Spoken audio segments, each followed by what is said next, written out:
संतुष्टो भार्यया भर्त्रा भर्त्रा भार्या तथैव च यस्मिन्नेव कुले नित्यम कल्याणम तत्र वै ध्रुवम। संस्कार हमारे जीवन का एक अभिन्न अंग है और प्रत्येक व्यक्ति संस्कारों के द्वारा ही निहित होता है। हमारा पूरा जीवन संस्कारों के द्वारा ही चलायमान होता है। हमारे भारतीय संस्कृति के अनुसार 16 संस्कार हैं और संस्कार अर्थात संस्करोतीति संस्कार एक प्रकार से व्यक्ति का आभूषण संस्कार है, व्यक्ति को और निखारने वाले संस्कार हैं। और प्रायः से आपने भी देखा होगा, जब आपस में पूछते हैं तो कोई अगर गलती करे, कुछ गड़बड़ी करे, तो यही कहा जाता है कि तुम्हें क्या संस्कार मिले, तुम्हें क्या संस्कार सिखाए गए हैं। तो ये 16 संस्कार हमारे जीवन के हैं, जो 16 संस्कार हमारे जीवन को और निखार करके व्यक्ति को एक महानतम बनाते हैं। तो उनमें सबसे पहला संस्कार है, देखिए संस्कारों के विषय में ऐसा है कि संस्कार ऐसी वस्तु है जो व्यक्ति के जन्म से पूर्व ही शुरू हो जाती है और व्यक्ति के मृत्यु पर्यंत तक संस्कारों का समय रहता है। तो उन्हीं 16 संस्कारों के विषय में हम चर्चा करेंगे। पहला संस्कार गर्भाधान संस्कार। प्रायः एक वर और कन्या का जब विवाह होता है, ब्राह्मण देवता लोग मंत्र आदियों के द्वारा उनका विवाह संस्कार संपन्न करवाते हैं। तो विवाह के पश्चात में जब एक स्त्री और पुरुष को पुत्र की कामना हो तो सर्वप्रथम पुत्र प्राप्ति के लिए कुछ धर्म अनुष्ठान आदि करना चाहिए, वही एक गर्भाधान संस्कार है। इसकी आवश्यकता क्या है वो आपको ये समझना चाहिए कि हर कोई चाहता है हमारे घर में एक दिव्य पुत्र हो, एक कल्याणकारी पुत्र हो जो हम सबका कल्याण करे, अच्छा धन कमाने वाला हो, बुद्धिमान हो, श्रेष्ठ हो। तो इन सब की इच्छा करने वाले को गर्भाधान संस्कार अवश्य ही पूजा पाठ आदि कराने चाहिए। इसके लिए प्रमाण हैं, जैसे महाराज दिलीप, जैसे महाराज दशरथ जी महाराज ने भी पुत्र कामेष्टि यज्ञ कराया और प्रभु श्री राम की प्राप्ति की। दिलीप ने भी सुदक्षिणा गौ की, उन्होंने अपनी पत्नी के साथ मिलकर के नंदिनी गाय की सेवा की है, जो कामधेनु की पुत्री है। तस्या खुरन्या सपवित्र पांशु मपांशुलानाम धुरि कीर्तनीया मार्गम मनुष्येश्वर धर्म पत्नी श्रुते रिवार्थम श्रुतिरन्वगक्षत। तो ऐसा रघुवंश महाकाव्य में ये वर्णन है कि उन्होंने नंदिनी गाय की सेवा की, तब उनको पुत्र की प्राप्ति हुई। और कर्दम ऋषि के विषय में चर्चा आती है भागवत जी में, जिन्होंने पुत्र प्राप्ति के लिए 10,000 वर्ष तक साधना की और उनके घर में फिर भगवान कपिल, स्वयं नारायण ही कपिल के रूप में अवतरित हुए। और अदिति माता के विषय में वर्णन है, उन्होंने भी भगवान के लिए प्रार्थना की, 13 दिन का पयोव्रत किया, दुग्ध पान करके व्रत किया, तो स्वयं नारायण उनके यहाँ वामन बन करके पधारे। तो गर्भाधान का कारण एक यही है कि पति और पत्नी अगर एक दूसरे से संतुष्ट हैं और प्रसन्न हैं अपने जीवन में, तो उनकी मनोदशा का भाव ही उनके पुत्र पर निर्भर करता है। उन दोनों का जैसा भाव रहेगा पुत्र वैसा ही उत्पन्न होगा, जैसा कि शास्त्रों में उस विषय में वर्णन भी किया है और हमने अभी बताया भी कि संतुष्टो भार्यया भर्त्रा भर्त्रा भार्या तथैव च। अगर एक भार्या अपने भर्त्रा से संतुष्ट है और एक भर्ता यानी पति अपनी भार्या पत्नी से संतुष्ट है, तो उनकी संतान उतनी ही ज़्यादा सुंदर हो, उतनी ही ज़्यादा अच्छी होगी। दूसरा जो संस्कार है वो है पुंसवन। जो पुंसवन है इसके विषय में शास्त्रों में ऐसा आता है कि पुरा स्पंदत इति मासे द्वितीय तृतीय वा। जब गर्भ में बालक आ जाता है तो द्वितीय और तृतीय मास में जाकर के जब उसको पुष्ट होने लगता है, जब वो गर्भ बढ़ने लग जाता है, तब उसके लिए पुंसवन ये जो एक विधान है उसको करना चाहिए। वैसे पुराणों के अनुसार पुंसवन एक व्रत भी कहा गया है, जिसे दिति माता ने किया था। जब उनके 49 पुत्र मरुदगणों की उत्पत्ति हुई थी, उस समय उन्होंने पुंसवन व्रत का विधान किया था। लेकिन हमारे 16 संस्कारों में ये दूसरा संस्कार है जिसे पुंसवन कहा जाता है। ये शारीरिक और मानसिक विकास के लिए किया जाता है, क्योंकि द्वितीय और तृतीय महीना जब गर्भ का होता है तो गर्भ उस समय बढ़ने लगता है, तो उस समय उसकी पुष्टि होती है, तो उसका जो शारीरिक बल है और उसकी मानसिक बुद्धि है उसको बढ़ाने के लिए पुंसवन व्रत का विधान है, अथवा पुंसवन संस्कार जो करना चाहिए उसके विषय में विधान है। तीसरा है सीमंतोन्नयन। तीसरे का कारण ये है, इसको व्यक्ति के बच्चे के सौभाग्य को बढ़ाने के लिए करना चाहिए। वैसे सीमंतोन्नयन का सीधा सा मतलब ये होता है कि मांग जो होती है उसका अर्थ होता है सीमंत, तो यानी सौभाग्यशाली होना। तो एक बच्चा जो है, ये जो सीमंतोन्नयन है बालक के लिए ही है, उसके सौभाग्य की वृद्धि करने के लिए और उसके हृदय में दृढ़ता का भाव लेकर के आने के लिए बच्चे के लिए तीसरा जो है सीमंतोन्नयन संस्कार कराया जाता है। इसके पश्चात में आता है चौथा, जिसका नाम है जात कर्म। और प्रायशः आज का समय है, उस समय में पुंसवन, गर्भाधान और सीमंतोन्नयन, इन तीनों की ही उतनी महिमा नहीं रही, क्योंकि ये तीनों नहीं कराते। लेकिन प्रायशः ये चौथा जो जात कर्म है, इसको अवश्य आज भी कराया जाता है, और ये बालक के जन्म के पश्चात में कराया जाता है। लेकिन कुछ विद्वानों की मान्यता के अनुसार बच्चे का जब जन्म होता है और उसके बाद नालच छेदन होता है, तो नालच छेदन से पूर्व ही ये कर्म करा लेना चाहिए। उसका कारण ये है कि नालच छेदन हो जाने के बाद में बच्चे को जो परिवार में सूतक आदि लग जाता है, और उस समय फिर जात कर्म आदि के जो पूजन आदि विधान हैं वो नहीं होते। लेकिन एक कारण ऐसा भी कि आजकल बच्चों का जन्म प्रायशः हॉस्पिटल आदि में होता है, इसलिए बच्चे के नालच छेदन से पूर्व जात कर्म नहीं हो पाते। अतः उसके बाद में फिर 10 दिन आदि के 10 दिन ये जो पूरे हो जाते हैं, उसके बाद में ही ये सब कर्म कराए जाते हैं। तो बालक दीर्घायु हो और जन्म लिया है तो वो सुपुष्ट हो, सुंदर हो, उन सभी कारणों से ये जात कर्म संस्कार ब्राह्मणों के द्वारा करवाए जाते हैं। पांचवा है नामकरण। ये तो बहुत विशेष है और हर कोई जानता है कि नामकरण का तात्पर्य क्या है। जैसा कि इसके नाम में ही लिखा है, नाम करना, अर्थात बच्चे का एक नाम देना। ये कब करना चाहिए, इसके विषय में भी अलग अलग मत हैं लोगों के। हालांकि ऐसा भी कहा जाता है कि 11वें दिन बच्चे का नामकरण करना चाहिए, अहन्य एकादश। इसका तात्पर्य इसलिए है क्योंकि 10 दिन का हमने भी बताया कि जो जात कर्म संस्कार कराया जाता है, उसके बाद सूतक लग जाता है नालच छेदन के बाद। तो 10 दिन के बाद जब वो सूतक समाप्त हो जाए तो ब्राह्मणों को भोजन आदि करा करके फिर जो अपने कुलगुरु आदि होते हैं वो आकर के पूजा करवाते हैं और बच्चे का नामकरण करते हैं। तो नामकरण 4 प्रकार से किए जाते हैं। 4 प्रकार के नाम होते हैं, एक देव नाम, एक मास नाम, एक नक्षत्र नाम और एक सामान्य नाम। तो देव नाम का तात्पर्य, जैसे कि हमारे जो इष्ट देवता आदि हैं, जैसे विष्णु हैं, राम हैं, कृष्ण हैं, तो उनके ऊपर जब हम नाम रखते हैं, जैसे कि कृष्ण भक्त, कृष्णदास, रामदास, गोविंददास आदि, ये सभी नाम भगवान नामों पर हैं, तो इनको देव नाम कहा जाता है। और इसके पश्चात में आते हैं मास नाम। तो जितने भी जो मास हैं, उन सभी मासों के एक उपनाम होते हैं जो सभी भगवान से जुड़े हुए हैं, जैसे पुंडरीकाक्ष, मधु, माधव। तो ये सब नाम जब बच्चों के रखे जाते हैं वो मास नाम। तीसरे होते हैं नक्षत्र नाम, जैसे कि बच्चे का जब जन्म हुआ उस समय कौन सा चरण नक्षत्र का चल रहा था, तो उसके अनुरूप नाम रखा जाता है। जैसे कि 27 नक्षत्रों में पहला है अश्विनी, तो चूचे, चोला, अश्विनी, ऐसे 4 चरण होते हैं। तो किसी बच्चे का जन्म अगर अश्विनी नक्षत्र के पहले चरण में हुआ है तो उसका नाम चू से रखेंगे, फिर दूसरे में हुआ है तो चौ से रखेंगे, और तीसरे में हुआ तो चे से रखेंगे। तो इस प्रकार से जो चूचे, चोला, अश्विनी, लीलू, लेलो, भरणी, आयु, कृतिका, ये जो अक्षर क्रमांक हैं, इनके अनुरूप बच्चे का जो नाम रखा जाए वो होता है नक्षत्र नाम। और तीसरा जो नाम रखा जाता है वो सामान्य नाम है। और जैसे कि आजकल हम कुछ भी रख लेते हैं अपने मन से, टिंकू, मिंकू, डिम्पी, विम्पी वगैरह वगैरह, तो वो सामान्य नाम है जो प्यार की भाषा में, बोलचाल की भाषा में हम रखते हैं। तो 5वां जो हमारा संस्कार है वो नामकरण संस्कार है। छठा संस्कार है निष्क्रमण। निष्क्रमण का सीधा सा अर्थ है घर से बाहर लेकर के जाना।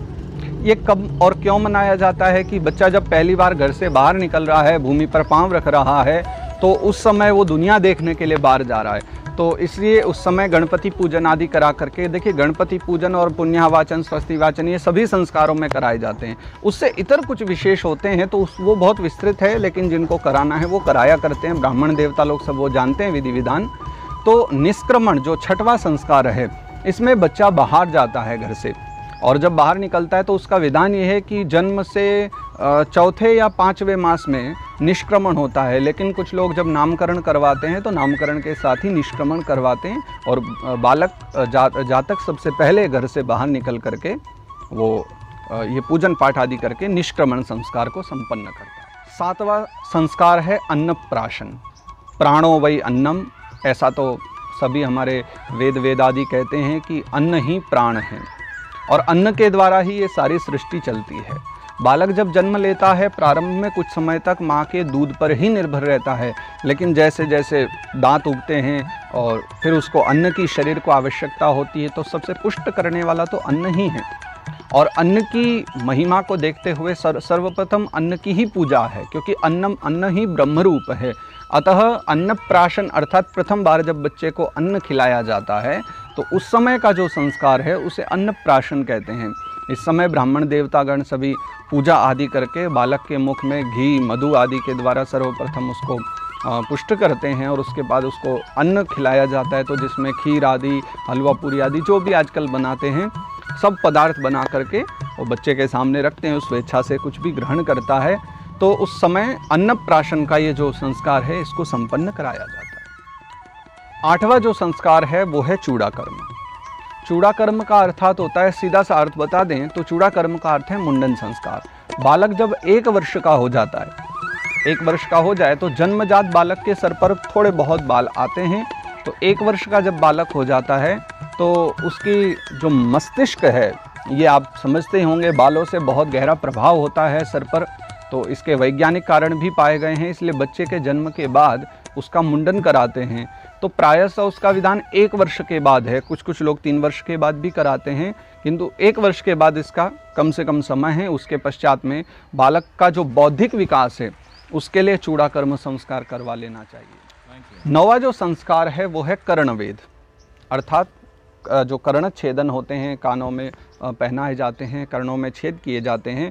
तो ये कर्णवेद जो है ये 9वां संस्कार है। इसके कारण अलग अलग बताते हैं हमारे जो ऋषि मुनिजन हैं जिन्होंने ये 16 संस्कारों के विधान किए हैं।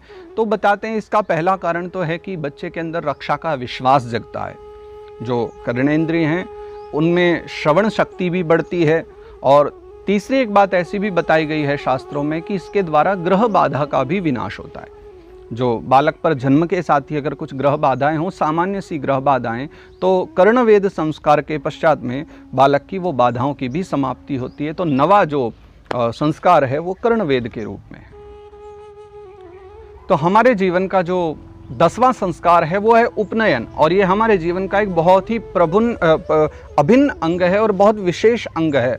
आपको भी पता होगा कि अब तक जो कहे गए हैं उनमें से कुछ लोग अन्नप्राशन नहीं करा पाते, कुछ निष्कमण नहीं करवा पाते, कुछ चूड़ाकर्म तो सभी करवाते हैं। तो एक ये जो उपनयन संस्कार है ये बहुत विशेषता रखने वाला है और इसको तो सभी को ही कराना चाहिए। उपनयन का अर्थ है यज्ञोपवीत धारण कराना। तो एक समय आ जाता है जब यज्ञोपवीत बच्चे का होता है, उसके पश्चात में ही बालक पढ़ने के लिए गुरु स्थल में जाता है, गुरुकुल में जाता है। तो ये कब कराना चाहिए, तो इसके विषय में अलग अलग जो वर्ण हैं, वर्णाश्रमों के विभाग से अलग अलग उनका नियम बताया गया है। जो ब्राह्मण कुल में जन्मा है, ब्राह्मण कुल के ब्राह्मण बालक को 8 वर्ष की अवस्था में यज्ञोपवीत करा लेना चाहिए। क्षत्रिय कुल में उपजे बालक को 11 वर्ष की अवस्था में, और वैश्य कुल में उत्पन्न बच्चे को 12 वर्ष की अवस्था तक करवा लेना चाहिए। लेकिन इसमें भी अगर कोई बालक जो पढ़कर के ब्रह्म तेज की प्राप्ति करना चाहता है, ब्रह्मचारी होना चाहता है, उसके लिए नियम है कि वो 5 वर्ष की अवस्था के बाद कभी भी करवा सकता है। अगर कोई क्षत्रिय तेज से व्याप्त होना चाहता है और शौर्य पाना चाहता है तो ऐसे क्षत्रिय बालक को 8 वर्ष की अवस्था के बाद कभी भी करवा लेना चाहिए। और व्यापार बुद्धिमत्ता वाले, इच्छा करने वाले वैश्य पुत्र को भी कभी भी 9 वर्ष की अवस्था के बाद में यज्ञोपवीत संस्कार करवा लेना चाहिए। और इसकी महिमा क्या है, यज्ञोपवीतम परमं पवित्रम प्रजापतिर्यत् सहजम पुरस्तात् आयुष्यमग्रम प्रतिमंच शुभ्रम यज्ञोपवीतम बलमस्तु तेजः। तो यज्ञोपवीतम परमं पवित्रम, यज्ञोपवीत तो परम पवित्र है और हमारे जीवन का एक अभिन्न अंग है जिसका तो हमें पालन करना ही चाहिए। इसके बहुत सारे नियम हैं जिनकी चर्चा अभी हम नहीं करने वाले हैं, और इसके बहुत सारे लाभ भी हैं। यज्ञोपवीत धारण करने के जो हमारे ब्रह्म तेज को भी स्थिर करता है, क्षत्रिय तेज को भी स्थिर करता है जो क्षत्रिय धारण करता है। तो यज्ञोपवीतम परमं पवित्रम प्रजापतिर्यत् सहजम पुरस्तात् आयुष्यमग्रम प्रतिमंच शुभ्रम यज्ञोपवीतम बलमस्तु तेजः। तो ये जो 10वां संस्कार है उपनयन संस्कार, यज्ञोपवीत संस्कार, जिसके विषय में कहा है, तो ये ब्राह्मण क्षत्रिय वैश्य और तीनों वर्णों के लिए अलग अलग समय, जिसके विषय में हमने चर्चा की, तो अलग अलग समय पर अलग अलग व्यक्ति को ये करा लेने चाहिए। तो यज्ञोपवीतम परमं पवित्रम और बलमस्तु तेजः, तेज और बल इन दोनों की ही परम आवश्यकता जीवन में होती है और इन दोनों ही वस्तुओं को बढ़ाने वाला यज्ञोपवीत संस्कार है। तो 10वें संस्कार के रूप में उपनयन संस्कार कराना चाहिए। इसके पश्चात में 11वां संस्कार है जिसे वेदारंभ कहते हैं और कहीं कहीं इसको विद्यारंभ के रूप में भी माना जाता है। विद्यारंभ भी कहा जाता है जब बच्चे की भौतिक उन्नति, सामाजिक उन्नति, आर्थिक उन्नति और ज्ञान के उन्नति के लिए ये बहुत परम आवश्यक है। यज्ञोपवीत संस्कार होने के पश्चात में बालक को गुरुगृह भेजा जाता है, गुरुकुल में पढ़ने के लिए भेजा जाता है। यथा हमारे भगवान श्री कृष्ण हैं, वो शांतिपनी मुनि के यहाँ उज्जैन जा कर के पढ़ कर के आते हैं। प्रभु श्री राम जाते हैं तो वशिष्ठ मुनि के यहाँ जाते हैं। गुरुगृह गए पढ़न रघुराई, अल्पकाल विद्या सब आई। तो कुछ समय के लिए भगवान तो गए, क्योंकि वो तो साक्षात नारायण हैं, अल्पकाल में विद्या ग्रहण की। लेकिन आज के सामाजिक युग में हमें जितना हो बालकों की बौद्धिक विकास के लिए और उनके मानसिक विकास के लिए भी विद्या बहुत आवश्यक है। तो उसको वेदारंभ रूप में ही संस्कारों में गणना की है। तो 11वां जो हमारा संस्कार है वो है वेदारंभ। बालक जाता है गुरुगृह में पढ़ने जाता है। इसका समय काल जो है वो यज्ञोपवीत उपनयन के पश्चात में तुरंत है। और कहीं कहीं ऐसा भी विधान होता है कि बच्चे गुरुकुल में जाते हैं, वहीं उनका यज्ञोपवीत उपनयन संस्कार होता है और उपनयन संस्कार के बाद में वहीं उनका वेदारंभ भी प्रारंभ हो जाता है। तो 11वां जो संस्कार है वो वेदारंभ है, जिसे विद्याध्ययन भी कहा गया है।